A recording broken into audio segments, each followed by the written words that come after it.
My hands are so cold, I feel like I just gave Frosty the Snowman a colonoscopy. Hello, everybody. It's your boy Jmulls, and we got some updates to the Final Fantasy XIV patch 7.4 website in the building tonight, Into the Mist. So you know I had to check it out and find out all the new juicy little tidbits. So let's get right on into this, shall we? We'll choose joy over fear. Okay, let's see. Nothing new. Into the Mist, there's nothing new here. We get something new, though, with the Arcadion.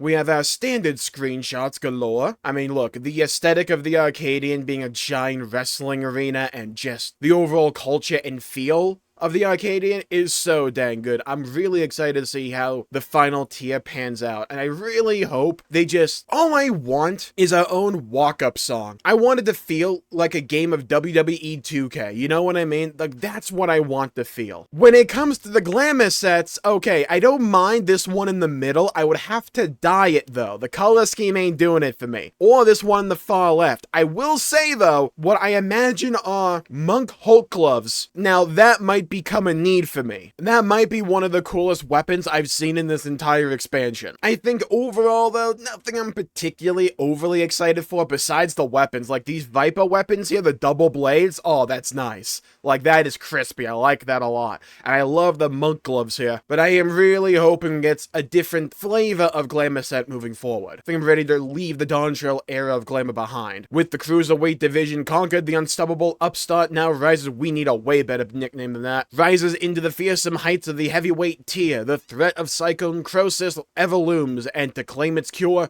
you must seize the Grand Champion's crown and make your rightful ascension. And then, of course, the new finale song that'll be playing in the fourth fight, Everything Burns by Tom Morello featuring Beartooth. The fierce battle serving as the finale of the raid series is amplified by the original track Everything Burns. This song is absolute heat if you haven't heard it already from the live letter. It sounds incredible.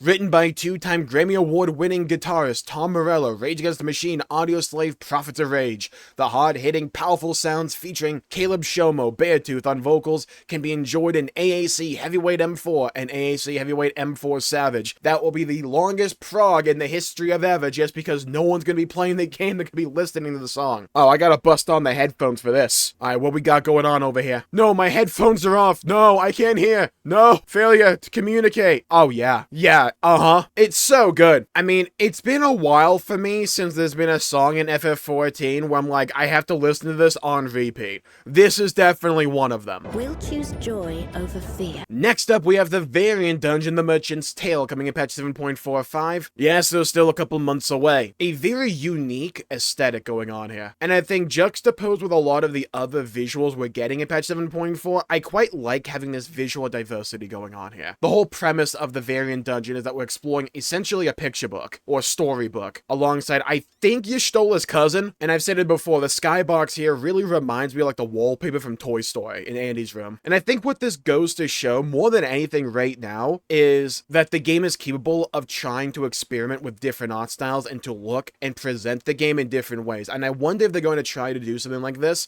Maybe not necessarily this art style going forward, but an art pivot in this direction or in this style at some point going forward in a more substantial role, like maybe for an entire zone or something like that. And this maybe could be like a little bit of a beta test for them internally, just to like test it out and see how it works and feels and flows. I quite like the use of color. I think it looks rather nice. Passed down through generations in Corvos, The Merchant's Tale is immortalized in an enchanted manuscript said to pull the reader's mind into its illuminated pages. The book now rests in the core of, Lord help me, Yanazka, totally nailed that, a gleaner who invites you on a journey into a world more vivid than reality. A dungeon for every playstyle, variant dungeons. Explore branching paths to uncover the dungeon's mysteries. Starting from level 90, you may enter solo or with up to 3 other players, and the difficulty scales with party size. You will also be rewarded with experience points. That is like your basic form of the variant dungeon that has the navigation, has the exploration that you expect from a variant dungeon, and then the 2 new modes,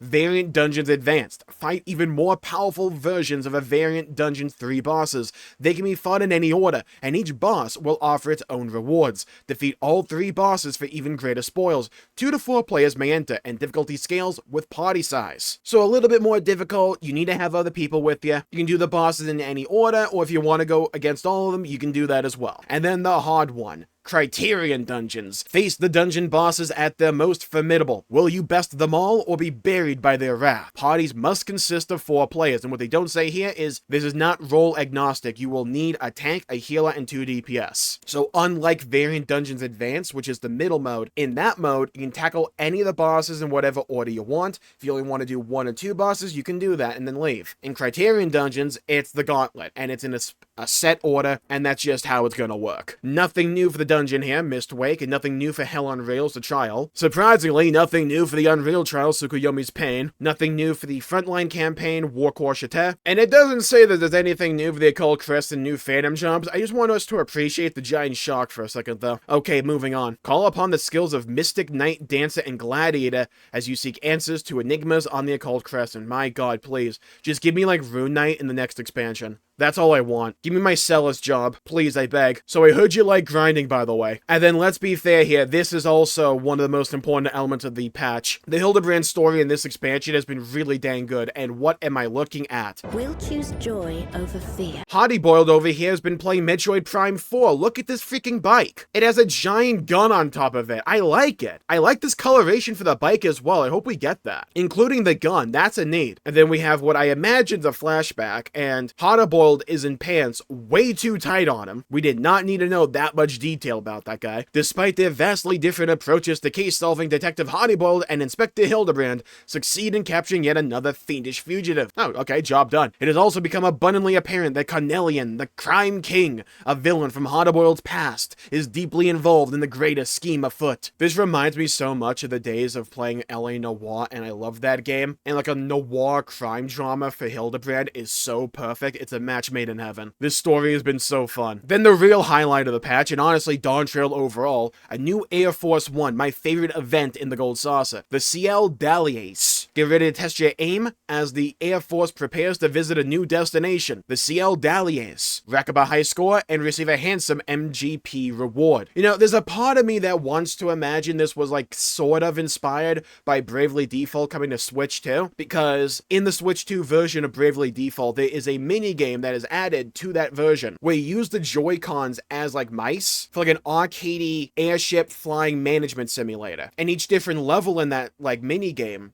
caps off with a big boss fight. And just for some reason, the way this like Kraken is shot just reminds me of that minigame. God, I miss Bravely Default. Hey, Square Enix, can you guys like port Bravely Second, please? Okay, thanks. Meanwhile, in Starfield, I mean Cosmic Exploration, Oasis and Tool Enhancement Quest Cosmic Tools. Yeah, I mean, the location this go around looks absolutely stunning. It's a dagger through my heart, possibly my spleen, that all we're going to do here. Sorry, I think Naming Way just put a hit out on me for what I was about to say. But it drives a dagger through my spleen that all we're going to do here is gather and craft. It's like, oh my god. I don't mind Final Fantasy XIV leaning into sci-fi, but man, I would love to explore these zones and locations and have actual battle content associated with it. Like, that looks so dang cool to me, dude. Like, legitimately some of the best zone design I've seen in all of Dawn Trail. And it's for Cosmic Exploration. God, I wish I cared more about crafting and gathering in this game. And then we get the new systems. The Strategy Board, also known as In-Game Raid Planner. The Strategy Board makes its long-awaited debut, because this took forever to come out. Streamlining planning, discussion, and party coordination like never before, with presets for battlefield layouts, party formations, and more. It lets you map out tactics with ease and share your creations with friends, study the field, refine your strategy, and take on even the toughest duties. I like how they're trying to roleplay in this picture, by having the entire raid team just like on couches here. Yeah, I think this is a really nice addition to have in the game. The only bit I'm slightly concerned by is just how many of these can actually save, whether or not 50 is going to be enough. I imagine it probably will be, and the fact you can just like save them in like a regular text document and just import them into the game as you need them. Yeah, overall, cool addition to have. For those who may not know exactly what these are for, it's basically a way to show assignments during a mechanic. So like when the boss is doing this mechanic, everyone will know where they're supposed to go for their own stack marker here. It's rather nifty. And next, we have the new feature Command Panel, also known as something I've already done with macros, but this will give me way more wiggle room. Job actions, emotes, macros, all kinds of actions can be assigned to the command panel as icons. It's ideal for those things you want to keep close at hand, but don't need on your HUD, whether that's your favorite mounts, gear sets, or emotes that only see occasional use.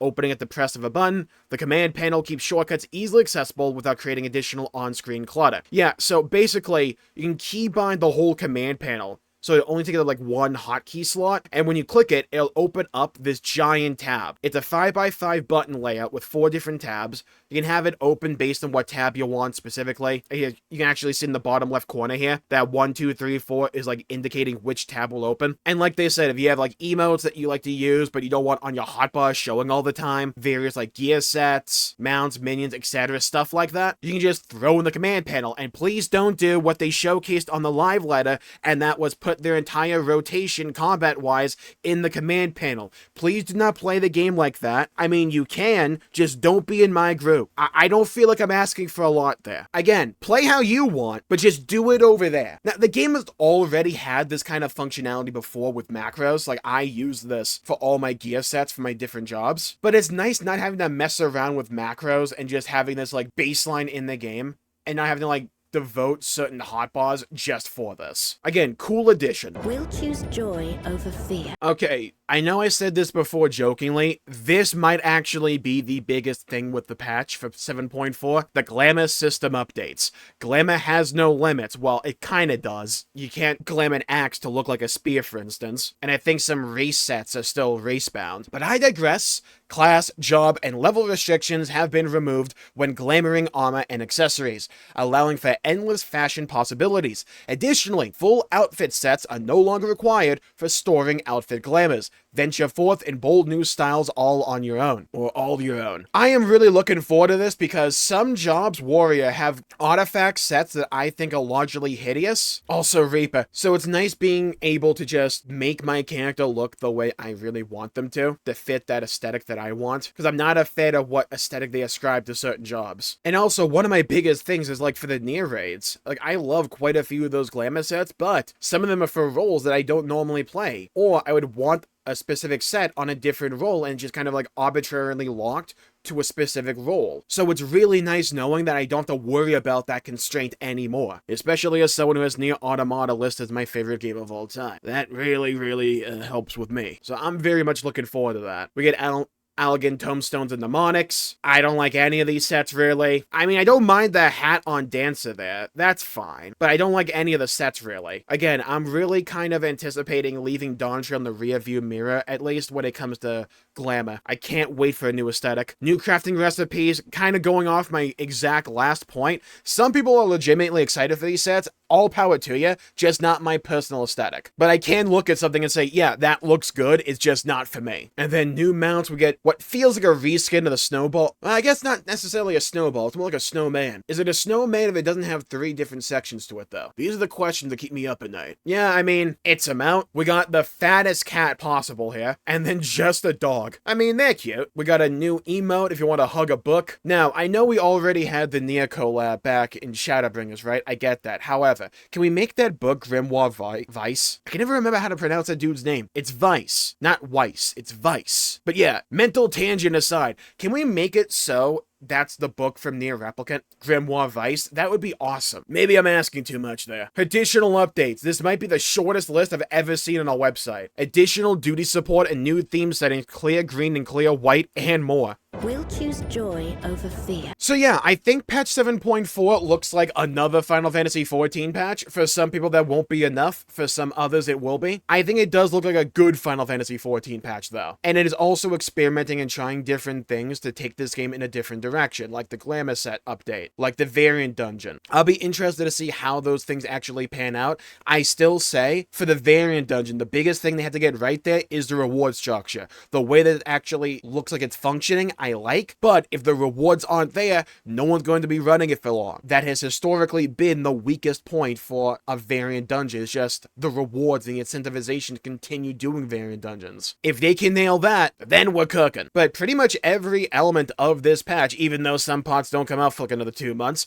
looks pretty good to me. And I am utterly fascinated by the MSQ, because that trailer really looked like it was going to take a dark turn. And maybe some of those parts were just from the Arcadion and I'm blind. That's possible. I don't think I was. But I'm really interested to see where this story actually goes from here. Arcadion's going to be a ton of fun. I'm almost certain of that. And yeah, as a reminder, patch 7.4 comes out December 16th. Not too long. Yeah, just a few more sleeps and it'll be here. And you know where I'll be. Here, streaming it live. And here's where you come in. Leave a comment down below with your thoughts, your opinions on patch 7.4 as we're about to dive into it. What are you looking forward to? What are you a bit hesitant about? And what do you hope they can change for the future? I would love to hear your thoughts, hear your opinions, and hear your perspectives. And while you're down there, please leave a like and subscribe. It really helps the channel out and helps support future content, and I greatly appreciate it. And speaking of Square Enix, some shareholder put out like a 100-page document, by the way, essentially blasting Square Enix for management, decision-making, transparency, the quality of their recent games. There's a lot to go over, and I break it down and react to it right here if you want to find out more. Stay safe, everybody. Have a great day, and I'll see you all next time. Bye-bye, everybody. Until we meet again.